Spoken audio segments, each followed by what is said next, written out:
오늘은 교회 와서 기도를 하다가 내 안의 치유라는 제목으로 우리 사랑하는 패친과 인진 유튜브 우리 동기들과 말씀을 나누고자 합니다. 우리는 이렇게 내적 치유를 하면서 드는 생각이 뭐냐? 참 시간 속에 여행을 가고 정말 하나님 움푹하게 파여 있는 정말 삼손이 그 갈급해 했을 때 에나곡에서 움푹한 것이 파인 것이 터지면서 샘물을 경험하는 진정한 그 우리 마음속에 있는 상처, 우리 마음속에 있는 죄가 드러나서 회개하고 우리 상처가 드러나서 오는 이런 역사를 우리가 경험하지 않습니까? 그런데 정작 내적 치유를 하는 당사자는 이렇게 공허하고 지치고 내적 치유를 하고 나면 기도줄이 다시 안 잡히고 힘들까요? 그 이유는 내 안에 치유가 필요한 거예요. 기도도 중보기도라는 게 있잖아요. 다른 사람의 상처와 아픔과 고통을 만져주고 공감하고 함께 힘들어하고 함께 나누는 중보기도가 있죠. 그런 깊은 경지에 들어가는 기도도 있고 내적 치유도 그런 사역이죠. 그런데 그런 거 말고 기도도 내가 하나님 앞에 바로 서기 위해서 하는 기도, 그 기도가 사실 절대적으로 필요한 거죠. 우리가 방언을 받기 전에 기도를 처음 배울 때 무슨 기도를 합니까? 무슨 나라 민족 위해서 기도합니까? 뭐 세계 평화를 위해서 기도합니까? 열방을 위해서 기도합니까? 교회를 위해서 기도합니까? 자기 자신을 위해서 기도하잖아요. 자기 자신이 하나님의 십자가 앞에서 깨지기 위해서, 주님의 은혜를 받기 위해서, 주님의 긍휼하심을 사모하기 위해서 처절하게 나를 부인하고 나를 깨뜨리는 기도의 시간이 있잖아요.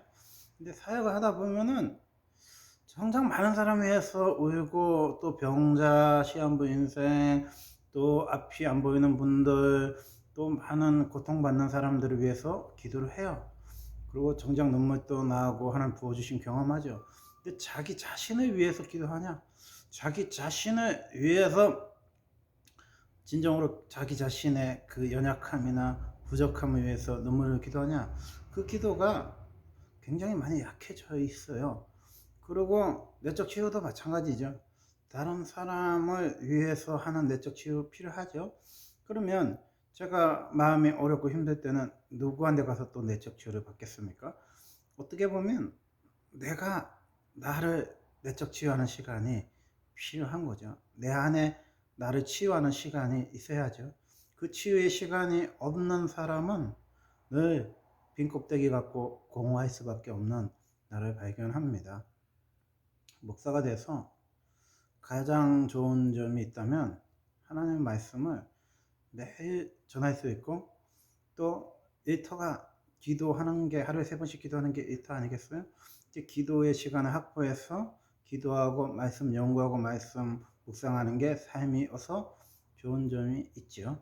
근데 어떨 때는 그 말씀이 주님과 더 깊어지고, 말씀이 또 무뎌지고, 말씀이 정말 그 깊은 독대로 이어지지 못하고 매일 꺼내서 성도들에게 민낯을 드러내면서 나눠주는 삶이 담임 목사의 삶이었던 것 같아요.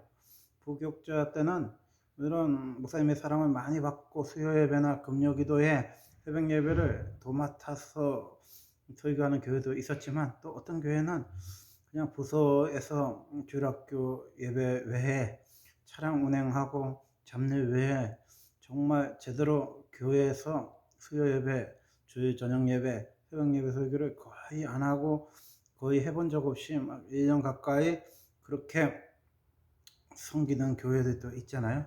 어떻게 보면 설교의 강단에 인색한 그런 담임 목사님을 만나서 고생할 때 있죠. 그때는 뭡니까?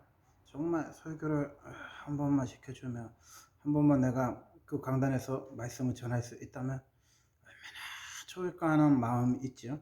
그 행여나 제가 설교를 할 수 있는 기회가 주어졌을 때는 얼마나 설교가 은혜스러운지, 정말 가끔씩은 사람들이 찾아와서, 천사님, 목사님, 담임 목사님보다도 더 은혜스러운 것 같아요.